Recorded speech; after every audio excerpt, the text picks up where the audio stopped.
안녕하세요, 공포매니아입니다. 오늘은 산에서 일어나는 이야기를 들려드리겠습니다. 자, 편안하게 누우시고 사연 속으로 들어가 보겠습니다. 첫 번째 이야기는 소백산의 이야기입니다. 여자친구와 저는 주말마다 캠핑 여행을 가는 것을 꽤 자주 즐겼습니다. 우리는 충북 단양 근처에 살았었기에 자연스럽게 소백산 인근에서 새로운 장소를 찾곤 했죠. 우리 둘 다 평일에는 스트레스가 심한 일을 했기 때문에 자연 속에서 시간을 보내며 집을 떠나 있는 주말이 정말 큰 도움이 되었습니다. 이 일이 일어났을 당시 우리는 이미 소백산으로 수십 번의 캠핑을 다녀온 상태였지만 그중 어느 것도 이번 여행처럼 끝난 적은 없었습니다.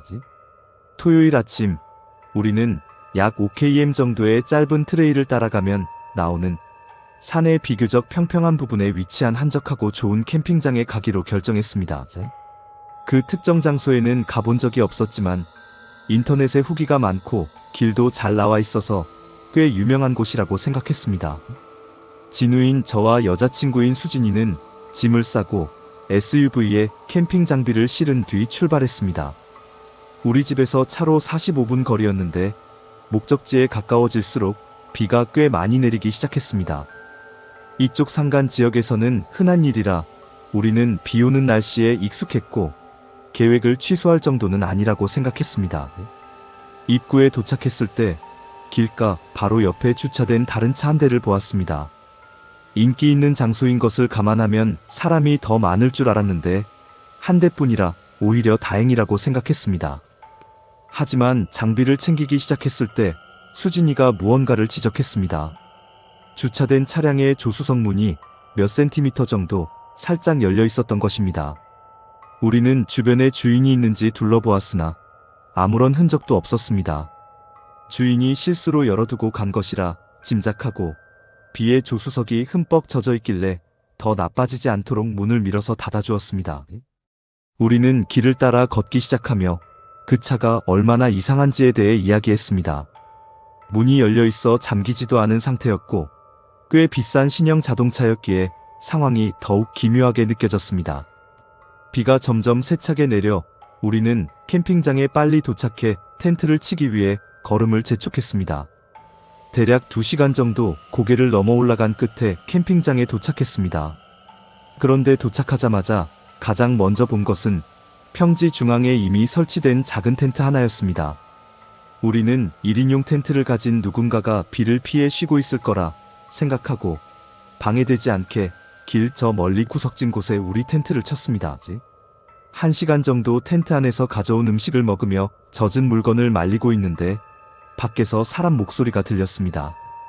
텐트에 떨어지는 빗소리가 너무 컸기에 무슨 말을 하는지 듣고 싶어 앞쪽 지퍼를 내리고 밖을 내다보았습니다. 살짝 놀랍게도 2명의 남자가 우리 텐트에서 불과 몇 미터 떨어진 곳에서 무릎을 꿇고 우리를 바라보고 있었습니다. 하지만 그들은 미소를 지으며 자신들을 소개했습니다. 그들은 중앙에 있는 텐트에서 며칠째 머물고 있다고 말했습니다.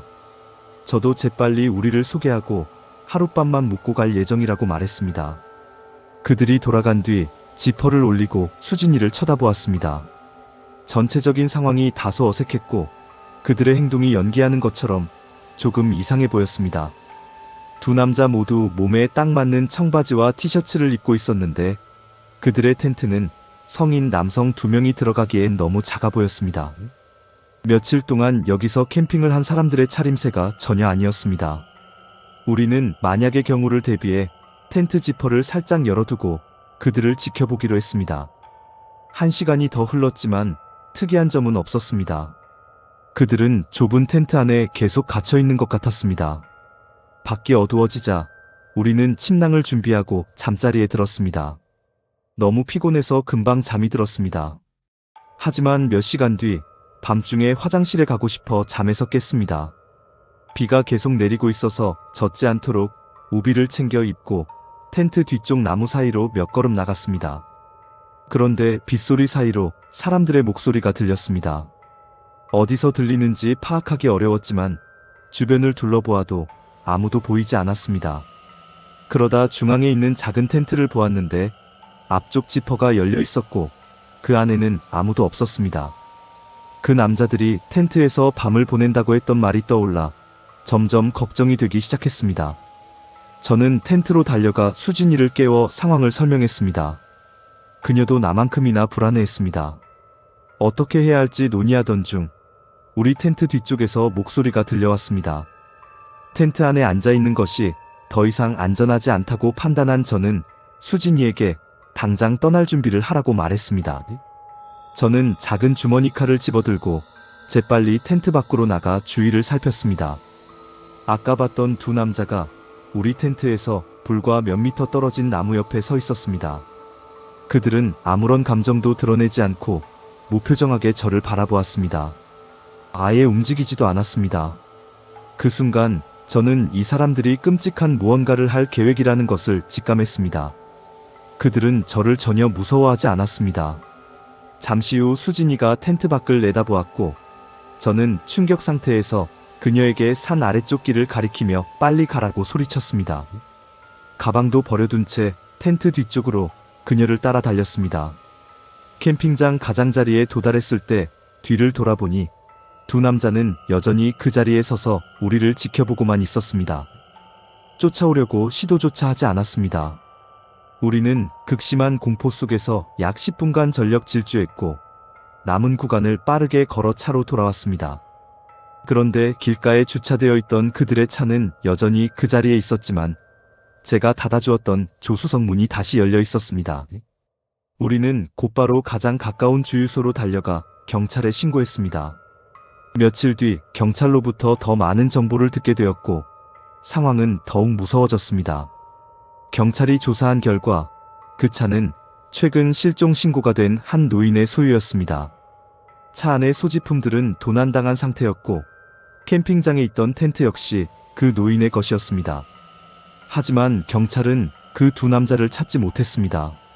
신발 자국 외에는 어떤 실질적인 증거도 발견되지 않았습니다. 실종된 노인 또한 찾을 수 없었습니다. 제가 아는 한 그는 아직 발견되지 않았습니다. 이 일로 저와 수진이는 큰 충격을 받았습니다. 우리가 끔찍한 범죄의 희생자가 될 뻔했다는 생각에 마음이 아픕니다. 그 두 남자가 정확히 무엇을 하려 했는지 영원히 알 수 없겠지만 정황상 추측은 가능합니다.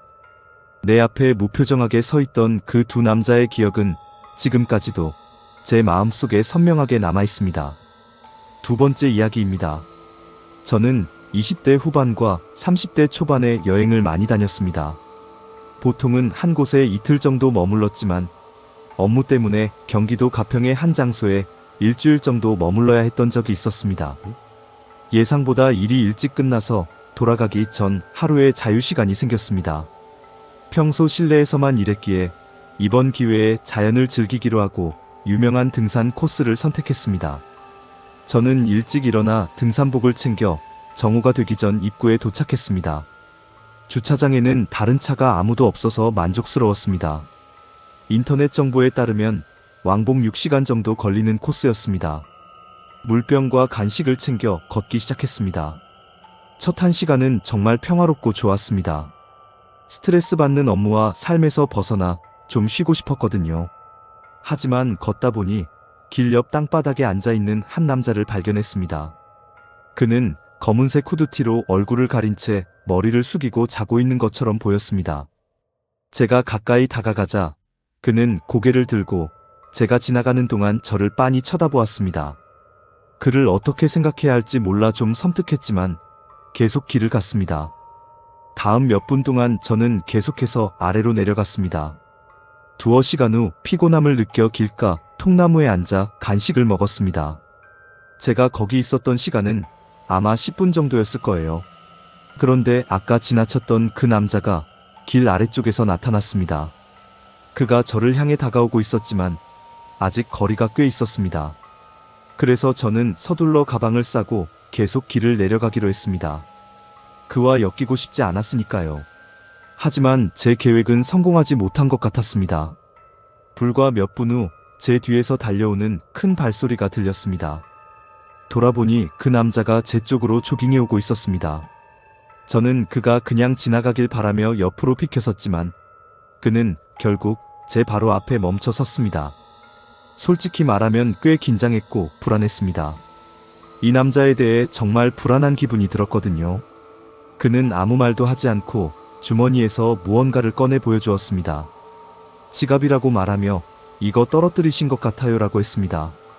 그 지갑은 확실히 제 것이 아니었습니다. 그리고 완전히 비어있다는 것도 알 수 있었죠. 저는 그에게 당신이 착각하고 있는 게 틀림없다며 저는 지갑을 가져오지 않았다고 말했습니다. 그러자 그는 자기가 이미 알고 있었다고 대답했습니다. 그건 제 지갑이고 제가 가져가야 한다고요. 솔직히 어떻게 해야 할지, 무슨 말을 해야 할지 전혀 몰랐습니다. 하지만 그의 눈에서 그가 화가 나 있다는 것을 알 수 있었습니다. 저는 이 남자가 저를 털기 위해 이상한 속임수를 쓰거나 뭔가 하려고 애쓰고 있다고 확신했습니다. 저에게는 그냥 이 사람 말을 듣는 것 외에 다른 선택지가 없는 것 같았습니다. 그래서 저는 그냥 알겠다고 하고 그의 손에서 지갑을 집어들었습니다. 그러자 그는 제 눈을 바라보며 미소를 지었습니다. 그리고 천만에요라고 말한 후 다시 길을 따라 내려가기 시작했습니다. 저는 잠시 그 자리에 서서 방금 했던 대화를 떠올려 보았습니다.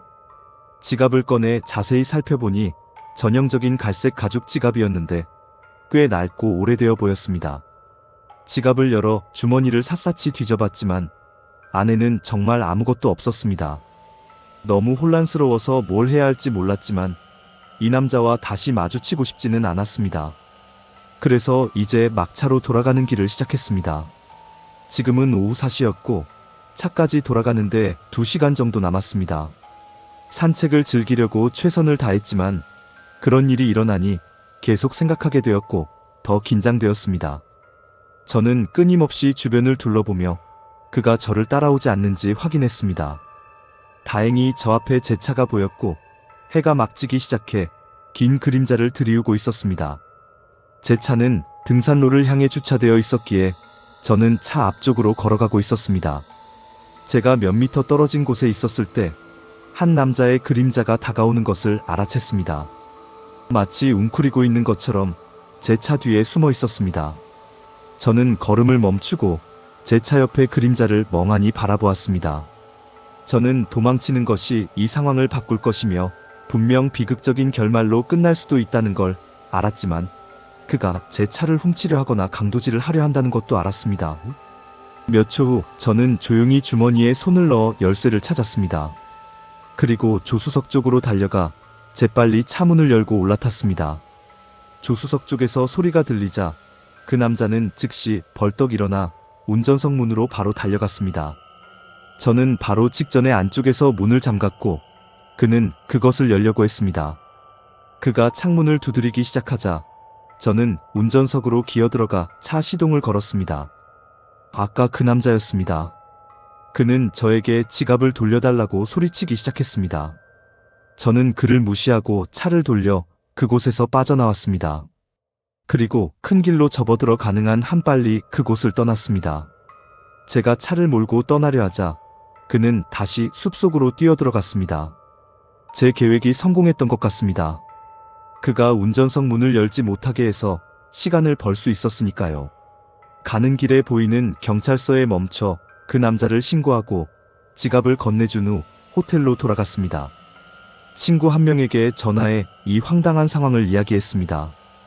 그가 저를 강도질하거나 차를 훔치려 했다는 건 꽤 분명해 보입니다.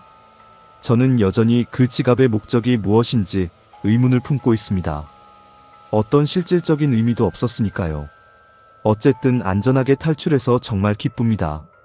저는 이제 산책을 나갈 때마다 항상 작은 주머니 칼을 가지고 다닙니다. 어떤 상황에 처하게 될지 절대 알 수 없으니까요. 세 번째 이야기입니다. 작년 10월 말쯤이었습니다. 하이킹하기에 가장 좋은 날씨죠. 너무 덥지도 춥지도 않으니까요. 저는 예전에 친구들과 함께 하이킹을 많이 다녔지만 다들 바빠지면서 함께 시간을 맞추기가 어려워졌습니다. 그래서 혼자서 짧은 하이킹을 즐기며 여유로운 시간을 보내곤 했습니다. 평화와 고요함이 필요했거든요. 주말에 쉬는 날이 생겨 인근의 캠핑 코스를 찾았습니다. 지리산의 한 코스였는데 몇 년 전에 가본 적이 있었습니다. 순환 코스라 처음 시작점으로 돌아오는 길이었고 약 하루 반 정도 걸렸습니다. 토요일 아침에 주차장에 차를 세우고 등산로 입구로 올라갔습니다. 처음 몇 킬로미터는 평탄한 풀밭을 지나 결국 숲으로 이어지는 산기슭길이었습니다. 정오쯤 숲속 깊숙이 들어갔을 때 앞쪽에서 걸어가는 한 남자를 보았습니다. 처음에는 너무 멀어서 알아볼 수 없었습니다. 하지만 앞으로 나아가면서 그가 저를 향해 걸어오고 있다는 것을 깨달았습니다. 이 트레일은 그다지 인기 있는 코스가 아니었습니다.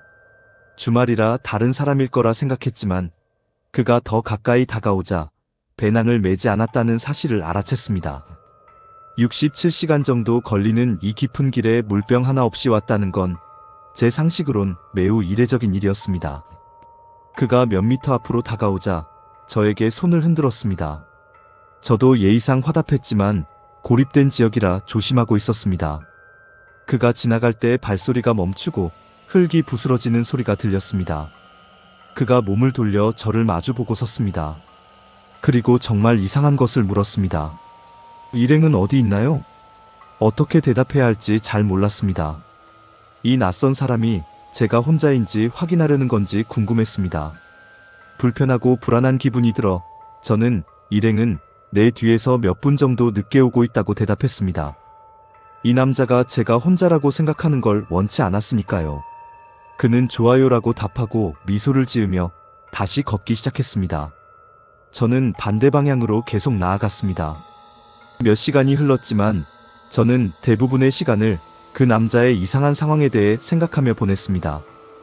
배낭도 없이 등산로 깊숙이 있었다는 사실이 저를 더욱 불안하게 만들었습니다. 저는 안전을 위해 주요 등산로에서 약 1km 정도 떨어진 곳에 작은 텐트를 쳤습니다. 해가 지기 시작해서 텐트 밖에 앉아 그 남자에 대한 생각을 떨쳐내려 했습니다. 미리 싸온 도시락을 먹고 잠을 자러 텐트 안으로 들어갔습니다. 하지만 1시간 넘게 잠들 수 없었습니다. 그때 제 텐트 뒤쪽 나무들 사이에서 발소리가 들리기 시작했습니다. 저는 얼어붙었습니다. 머릿속으로 그냥 동물일 거라고 스스로를 설득하려 했지만 사람의 발소리라는 게 너무나 분명했습니다. 소리는 56m 정도 떨어진 것처럼 들렸는데 갑자기 멈췄습니다. 저는 거기서 몇 시간처럼 느껴지는 시간을 가만히 누워 주에 깊게 들었습니다. 심장이 두근거렸지만 더 이상 발자국 소리는 들리지 않았습니다. 만약 그들이 떠났다면 멀어지는 발소리가 들렸을 텐데 말이죠. 저는 그들이 근처에서 기다리고 있을 거라고 확신했습니다. 결국 해가 떠오르기 시작했고 저는 이곳을 떠나야 한다는 것을 알았습니다. 너무 피곤했지만 더 이상 머물 수 없었습니다. 텐트 지퍼를 열고 밖을 살짝 내다보았지만 아무것도 보이지 않았습니다. 나무들이 시야를 가리고 있었지만 아무도 없다는 것을 확인하고 조심스럽게 짐을 쌌습니다. 불안한 상태라 아주 작은 소리에도 깜짝 놀랐습니다. 텐트를 가방에 챙기고 최대한 빨리 등산로 쪽으로 돌아가기 시작했습니다. 그런데 몇 발자국 가지 않아 나무 바로 뒤 흙 속에 찍힌 명확한 발자국을 발견했습니다. 제가 텐트를 쳤던 곳 바로 옆이었습니다. 저는 패닉 상태에 빠져서 뒤도 돌아보지 않고 등산로를 향해 전력 질주했습니다. 누군가 저를 미행하고 있었다는 사실이 너무나 무서웠습니다. 길로 돌아오자마자 저는 왔던 길을 따라 미친 듯이 걸어 내려갔습니다. 나를 지켜보던 사람이 제가 계속 가기를 기다리고 있을 것 같았습니다. 다행히 차로 돌아가는 길에는 아무 일도 일어나지 않았지만 진력이 되어서야 도착했습니다. 저는 친구들에게 그 이상한 남자에 대해 이야기했고 그들 모두 제가 무사히 빠져나온 게 운이 좋았다고 말했습니다. 경찰에 수상한 활동을 신고했지만 별다른 조치를 취할 수는 없었습니다. 이제 저는 하이킹할 때 확실히 더 조심하게 되었습니다. 캠핑은 좋아하지만 이제 친구들 없이는 절대 가지 않습니다. 저는 그 남자의 진짜 의도가 무엇이었는지 절대 알 수 없을 것이고 다른 누구도 그것을 알아야 하는 상황에 처하지 않기를 바랍니다.